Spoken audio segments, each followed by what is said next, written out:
Hello students, आज हम अपना ये कोई पर्टिकुलर टॉपिक को इलैबोरेट नहीं कर रहे हैं। ये सिर्फ हमारा एक प्रारूप है या एक मेन्यू समझ लीजिए, जिसको हम आगे चल के देखने वाले हैं।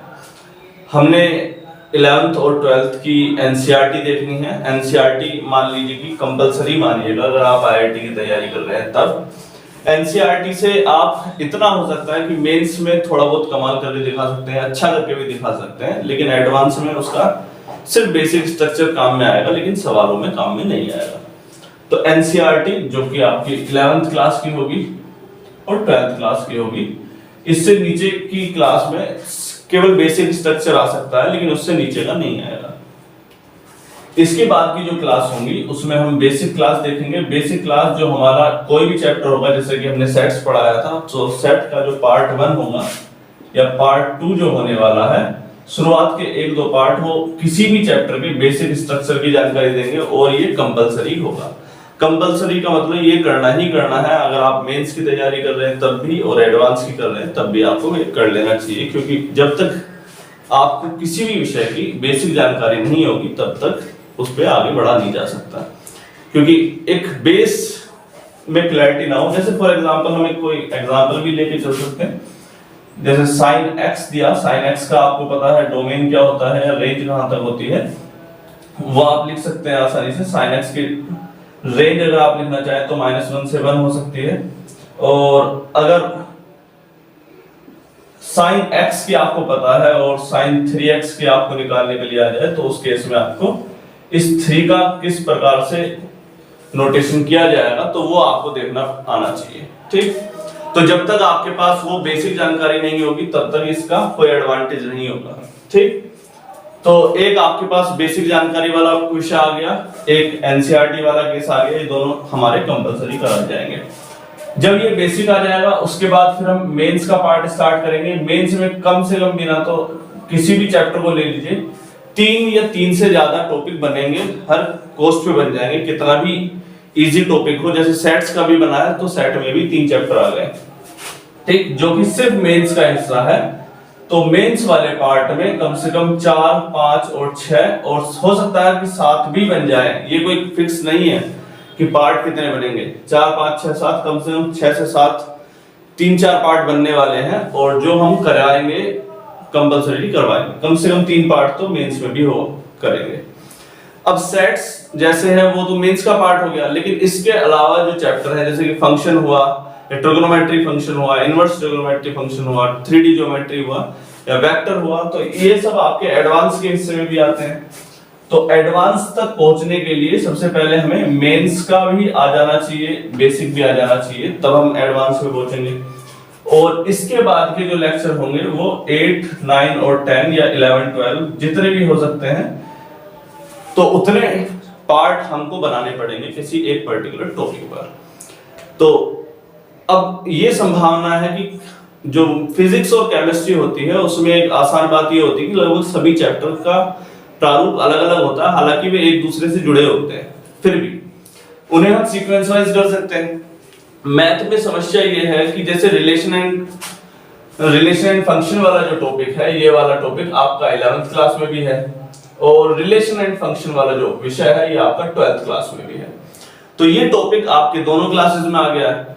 अब जो आईआईटी में एग्जाम आएगा उसमें ये तो पूछेगा नहीं कि आपने 11th करी है 12th करी है, तो दोनों में से किसी से भी दे सकता है। तो जब हम रिलेशन एंड फंक्शन कराएंगे तो उसके आधार पर हमें पहले 11th के एनसीईआरटी का रिलेशन एंड फंक्शन कवर कराना पड़ेगा और 12th का भी कवर कराना पड़ेगा। आफ्टर दैट हम बेसिक और इन दोनों पर पहुंचेंगे।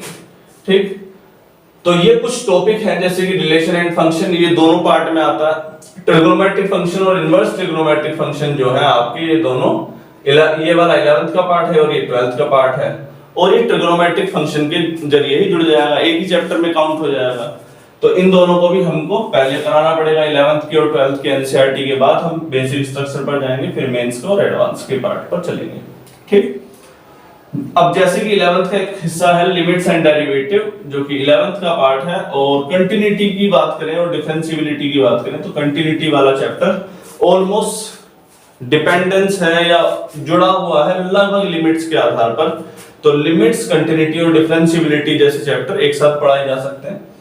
वेक्टर की जानकारी आवश्यक है अगर आप 3D में जाना चाहते हैं। वेक्टर आपके तीनों डायरेक्शन के लिए इलेबोरेशन में लगता है, और 3D जो है आपका 3D आपकी दो चैप्टर्स हैं, एक 3D ज्योमेट्री 11th क्लास में भी आती है और 3D ज्योमेट्री आपकी 12th क्लास में भी आती है। अब एग्जाम में जो क्वेश्चन आएगा वो पूछ कर नहीं आएगा कि वो 11th से आने वाला है 12th से, तो हम ऐसा तो कर नहीं सकते कि 11th की बेसिक पढ़ाएं और 11th के आधार पर क्वेश्चन कराएं। 3D ज्योमेट्री जो IIT का आने वाला है वो प्रारूप पूरी तरीके से 11th और 12th का दोनों का होगा, तो इसी वजह से हमें 11th का और 12th का भी साथ में कवर कराना पड़ेगा। साथ में का मतलब अलग अलग चैप्टर बनेंगे, हमने प्लेलिस्ट के आधार पर सबको अलग अलग रखा है। 10th क्लास का तो हमने पहले ही डाल दिया है, एक 11th की प्लेलिस्ट अलग रहेगी, 12th की अलग रहेगी और IIT मेंस की अलग, IIT एडवांस का अलग बनेगा।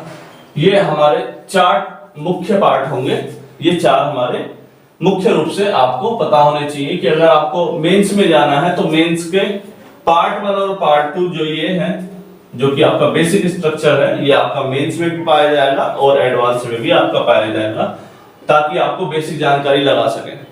कुछ बच्चे क्या करते हैं कि सीधा एडवांस में घुस जाते हैं, चलिए हम कुछ देख लेते हैं कि कितना एक्स्ट्रा अच्छा सवाल दिया गया है, और कुछ समझ में आता नहीं है, फिर वापस आ जाते हैं, तो कोई फायदा होने वाला नहीं है। तो ये आगे चल के ऐसा हम करने वाले हैं। इसके अलावा जो टॉपिक जैसे कि प्रोबेबिलिटी है, प्रोबेबिलिटी भी दोनों में है, तो दोनों का कवर कराने के बाद ही होगा।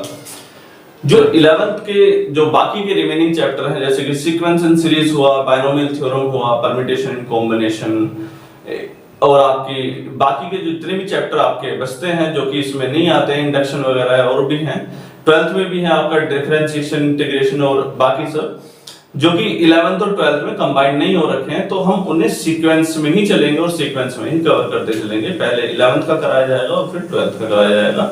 बस ये कुछ ऐसे टॉपिक हमने बताए हैं जिन्हें हम दोबारा से 11th के साथ साथ 12th का भी कवर कराएंगे, तब हम कराएंगे, ठीक। तो इसके लिए आपको 11th की NCERT और 12th की NCERT दोनों करनी पड़ेगी। हालांकि अगर हम सिर्फ NCERT कराएं तो 2-3 महीने में आसानी से कवर हो सकता है। अगर आपको फिर भी अगर इससे भी पहले की जानकारी का अभाव है, जैसे कि 11th से पहले की जानकारी हो सकती है 10th क्लास की, तो 10th क्लास की शायद 13-14 वीडियो हैं, 3-4 घंटे की, 5 घंटे की, जितने की भी हैं, तो आप उन्हें आसानी से देख करके अपनी 10th भी कवर कर सकते हैं 13 या 14 वीडियो की मेरे हिसाब से। तो ठीक, चलिए बेटा।